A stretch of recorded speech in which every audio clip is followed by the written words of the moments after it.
enough of you have been asking for it, and it's finally here. Today, we're at IMBY Bicycle Service and Repair, operating their wildly expensive Blackmagic camera to bring you the first of three, that's right, 3 brand new bike check videos. There's a lot to cover here, so let's get started. This is my new green bike. Now, full disclosure, I got a very good deal on this bike. It's a 2023 all-mountain bike with 27 5-inch wheels in a size medium. It has 160 mil of travel up front and 150 mil of travel out back. It's functionally the same as the yellow bikes I've been running in the past 2 seasons, although this time around it won't be my primary steed, largely in part due to the 27 5-inch wheels. They definitely have their place for smaller riders and for doing tricks, but it's hard to go back to them after spending extensive time on my 29-inch enduro bike last year. For this reason, the green bike will be used mostly for epic adventures where weight savings are key, because every gram you have to push up the mountain is an extra calorie you have to carry. My enduro bike is a bit of a chonker, to put it lightly, so this green bike will help make the biggest adventure days even bigger. I didn't specifically weigh it, but I reckon it's around 15 kilograms as pictured. It's still very capable on most ascents and a super fun bike to play around with on slow speed technical moves. Now on to components, and it's hard to start somewhere other than the oil slick crankset. This is one of only 2 5dev Special Edition enduro cranks that I'm aware of. It's paired with 5dev's oil slick chainring and oil slick trail enduro pedals, because more colors is more better. 5dev has been a supporter of the channel for over a year now, and their cranks and pedals have held up fantastically, and still never failed to turn heads on the trail. They make high quality products locally to me, relatively, in San Diego, California, and they have some pretty exciting things coming out soon. Check out the link in the video description if you'd like to learn more about them. On the topic of oil slick, we'd have to move on to the wheels next. IMBY built me this wheel set last year, and it looks spectacular in person, especially when the sunlight hits it. The oil slick spokes lace my fluoro pink Onyx Vesper hubs to tried and true Stan's Flow Mark IV rims. These hubs should look familiar, because this will be the 4th or maybe even 5th bike they've been in a handful of different wheel builds. I believe I've put over 10,000 kilometers onto these hubs by now, and there's really no end in sight. The silent coasting and instant engagement make them a no-brainer for people who love technical riding and being able to hear the sound of tires on the ground. This year I'll do a deep dive into explaining why I think these are the best hubs that money can buy, so stay tuned for that. An experienced wheel builder really makes a world of difference though when choosing a wheel set, and these wheels have stayed exceptionally true and evenly tensioned after a fair share of abuse. IMBY has generously provided a discount code to viewers of this channel, so use the code DALESTONE50 at the link in the video description for $50 off a complete wheel set. Mounted to these wheels, I have a Maxxis 𝙎𝙖𝙋𝙍𝙍 up front and a Continental 𝙬𝙗𝙯 out back. Up front, I've gone with the Max Grip compound to minimize the number of incidents I have in the winter on wet routes, and an EXO Plus casing. Usually I would go with an EXO up front, but they were pretty hard to source last year and I'm not one to waste a tire. For the rear, I believe I have Continental's Enduro casing, and inside I have some Tannis armor protecting the rim.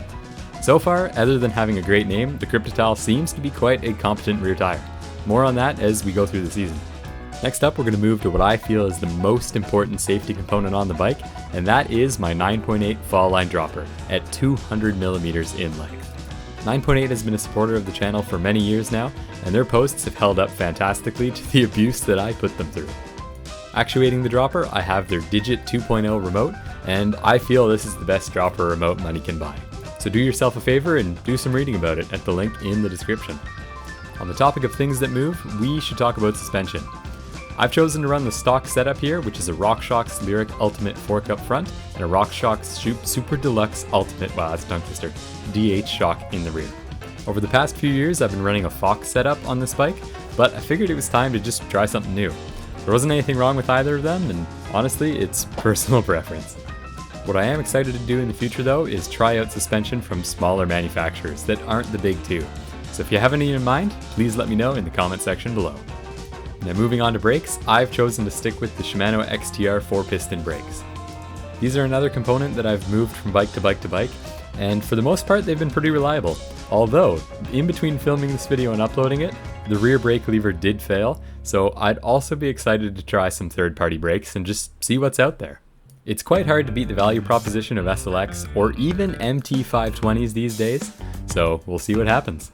One thing you might notice in these shots is that the brake pads are actually red, which means that I'm running the Trick Stuff brake pads courtesy of IMBY. I can't say I noticed a tangible difference in performance, but one thing I definitely notice is that when I leave the bike for an extended period of time, the pads don't tend to self-contaminate as easily and become squeaky or less powerful. So that's a really nice benefit, and they do look kinda cool. Speaking of Shimano, we can talk about the drivetrain.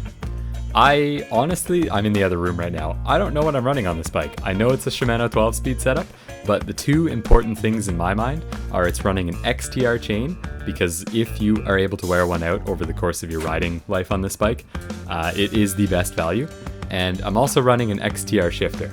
And that's important because anything over XT, which is just XT and XTR, have the double upshift capability, which is something that once you have it, it's really hard to give up.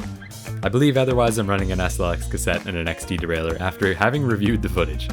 Moving to the cockpit now, and this is the thing that you obviously see a lot in the point of view footage, and it's hard to start somewhere else other than the 5DEV titanium stem. This is, in my opinion, one of the best looking components on the bike, and it's pretty cool, and every engineer's weakness is titanium. I've chosen to run their 48mm stem, but now that they've released a 40, I would probably go to that on other bikes.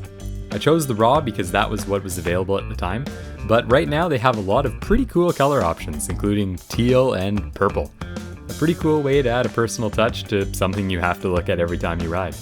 Mounted to the 5DEV stem, I'm running the 1UP carbon bar. I've chosen to cut this to 760mm, although looking at where I place my hands, I could probably go with 750. I've chosen to standardize this bar across all three of my bikes so that the cockpit feels relatively familiar. I've also chosen to standardize the grips, so I'm running the 1UP grips. They come in a variety of color options and are pretty affordable compared to some other options out there. Last near the cockpit, but certainly not least, would have to be the bell. I get a lot of questions about what bell I run, and I've ran quite a few in the past, but the only one that I've found that has actually held up to the abuse of mountain biking is the Spurcycle Compact Bell. Now, they're not a sponsor, I just genuinely enjoy what they've been doing, and I have one of them on each of my bikes. It's a good way to keep the stoke up, and it's just fun, gets people smiling. There's a few accessories I've chosen to mount into this bike, and the first one is also up near the cockpit, and that would be the 1UP EDC Lite. This tool is super lightweight and compact, and most importantly, uses a space that you wouldn't otherwise use, so that's pretty ingenious. Now I still run an EDC pump on the bottle cage because I think it's important to always have a pump, and I keep the tool inside of it because in order to take some things off of this bike, you do occasionally need two 5mm tools. It is a bit of a small weight penalty, but it's also important to be able to tighten up your shock hardware. The other accessory I always bring is the bike computer, which is a Wahoo Element Bolt. It's helpful for navigation, and also I'm a nerd who likes numbers, so it fits pretty well. So there you have it. Those are the details on my new green bike. And oh yeah, there's the pink tape. Now this is not to cover up some unreleased frame or secret prototype. I've actually been taping my frames for over a year now. It's something that helps me maintain a healthy balance between my professional life and the hobby that I love so much. I just rather focus my energy on supporting the brands that have always supported me. So think of it as a kind of hilarious, expensive pink ride wrap. And it matches the hubs pretty well, so overall I'm pretty happy with it. And with that, this bike is also for sale for the right price. I'm excited to try something new after 3 seasons on this platform, 2 of which being my primary bike. So yeah, that's a pretty good bombshell to end things on. So thanks again to IMBY for helping finish up the final touches of this build and letting me use their excessively expensive camera and inviting me in after hours so I could film this video. Thanks for watching.